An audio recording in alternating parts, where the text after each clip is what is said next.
Welcome to my channel, The Whispers of Secrets. I share new life stories here every day, and I'd really appreciate it if you hit subscribe, like this video, and turned on notifications so you never miss one. Now, let's dive into today's story. I'm sure you'll love it if you keep listening till the end. That evening, the remote clicked, and silence fell over the family room like a heavy curtain. I was sitting in my favorite green velvet armchair, the one I'd bought with my first Social Security check after my husband passed away 15 years ago. Fresh coffee cooled on the end table, and the kitchen smelled of warm apple pie. The television murmured the evening news softly. This was my quiet time, when my joints finally relaxed and I could just exist, serving no one. The front door slammed like a thunderclap. I didn't need to look up, I knew exactly who it was. Mark stormed in like he owned the place. Behind him, my daughter Sarah trailed in with shopping bags, her shoulders slumped, eyes fixed on the floor as if she was apologizing for taking up space. Mark stopped right in front of the TV, blocking my view. He snorted, the way he always did when he caught me doing nothing. He snatched the remote and hit the power button. The screen went black. "Go to your room, old woman," he barked. "I've got the game on tonight. This family room is mine now." The air grew thick. I could hear his short, arrogant breaths, like his shouting had somehow earned him the right to everything. Slowly, I turned my gaze to Sarah. She stood frozen in the kitchen doorway, knuckles white around the bag handles. Our eyes met. I waited for just one thing, for her to say, "Don't you dare talk to my mother like that. This is her house." Instead, Sarah dropped her gaze and started fiddling with a bag, like something inside had suddenly shifted. That small gesture hit harder than any yell. Mark's words, Sarah's silence, it was betrayal wrapped in quiet. A cold, clear calm washed over me. Not rage, not shame, just icy clarity. 35 years working at the county recorder's office teaches you one thing: words fade, but documents last forever. I stood slowly. My knees clicked. In that heavy silence, the sound felt final. Mark was already sprawling across my couch, unbuttoning his shirt, grabbing a soda without a glance my way. In his world, I'd become invisible furniture long ago. I walked past him to my bedroom, not to hide or cry, like they probably expected. I opened the bottom dresser drawer, pulled out a stiff leather bank pouch, and from the very back, a blue folder secured with a rubber band. Inside were the papers that mattered, the original bill of sale, the current deed. Owner, Margaret A. Thompson. The edges were yellowed, but the title was ironclad. In the mirror, I saw my short silver hair, glasses on a chain, linen pants, and navy blouse. I looked like the sweet grandma who bakes cookies. That was my quiet advantage. As long as grandma keeps feeding the wolves, they think they're kings. The moment she stops, their power crumbles. I walked back to the family room. Mark had cranked up the sports channel. Sarah clattered dishes in the kitchen, choosing silence over standing up for me. My heels clicked on the hardwood as I headed for the front door. Mark glanced over, smirked, and raised his soda. "Taking a walk, Margaret? Don't get lost, at your age." I didn't answer. I turned the deadbolt, paused for one last look around. The framed riverfront print, the rug I vacuumed every Saturday, Mark's back, Sarah's shadow in the kitchen. I touched the keys in my pocket. The cold metal felt alive. I stepped outside, closed the door firmly but quietly, like ending a chapter. The evening air was crisp. I locked the gate from the outside, walked to the street, and hailed a cab. Grand Hyatt downtown, I told the driver. In the car, I pulled out my phone.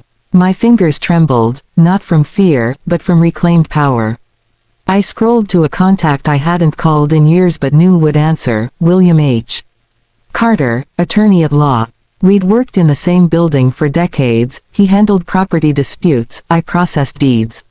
"Margaret, it's almost 9. Everything okay?" I woke up, I said, watching city lights blur past.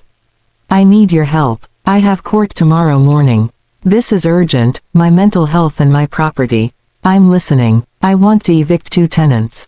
A pause. "But you live with your daughter and son-in-law." "Exactly. The house is mine. They've stayed 4 years, no lease, all on my dime. I'm terminating their gratuitous use. I need a notice to quit, personal service." William didn't hesitate. I'll send my junior associate, Ethan Reed. Sharp, professional, crisp suit. He'll deliver it clean. Perfect. 30 days is fine, but include a note, they have 24 hours to grasp reality. Upon vacating, bill them for back rent and holding over. You're determined. I'm wounded. And a wounded woman who knows the law is dangerous. The taxi pulled up at the hotel.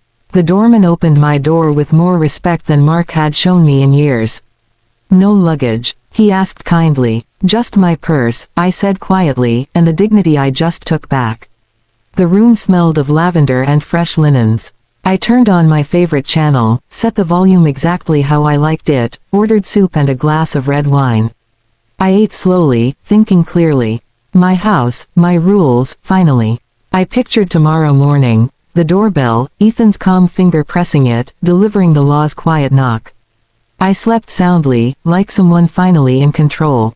The next morning, I signed everything at William's office.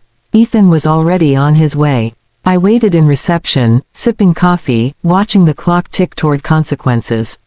At 9:30, my phone buzzed. Sarah. I let it ring 3 times before answering. Mom, there's a man here, Ethan, with papers.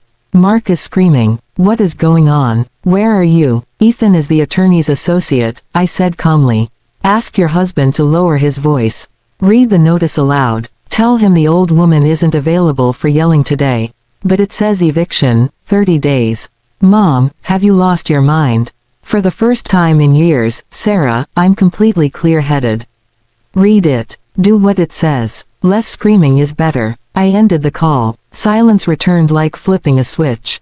Over the next hours, I turned off every utility in my name, internet, cable with the sports package, the supplementary card Sarah used.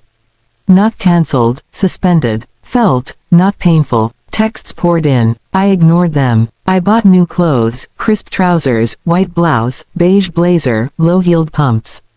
A uniform for boundaries. By afternoon, Sarah showed up at the hotel lobby, frantic.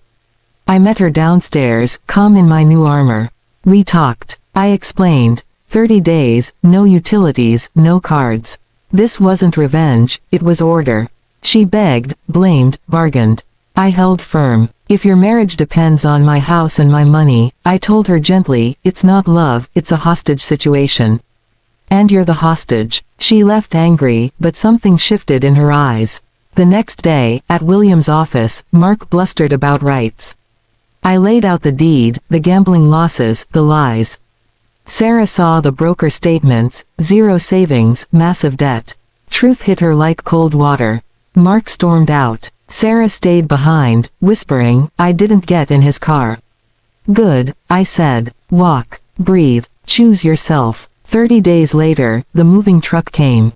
They left. I returned, opened every window, scrubbed every trace, painted the walls soft peach. Sarah rented her own small apartment, filed for divorce, started paying her own way. Now she visits as a guest, tea, conversation, no keys, no staying over. I started a weekly gathering for neighbors, tea at 4 sharp on Wednesdays. We talk wills, separate accounts, passwords, boundaries. No one signs away their home out of fear anymore. The green armchair is mine again.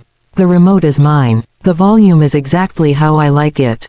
And that's my story. Ownership isn't just keys and deeds, it's the right to your own silence, your own space, your own life.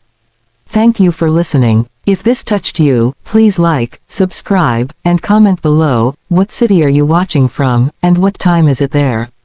I'd love to know. See you tomorrow with another Whisper of Secrets.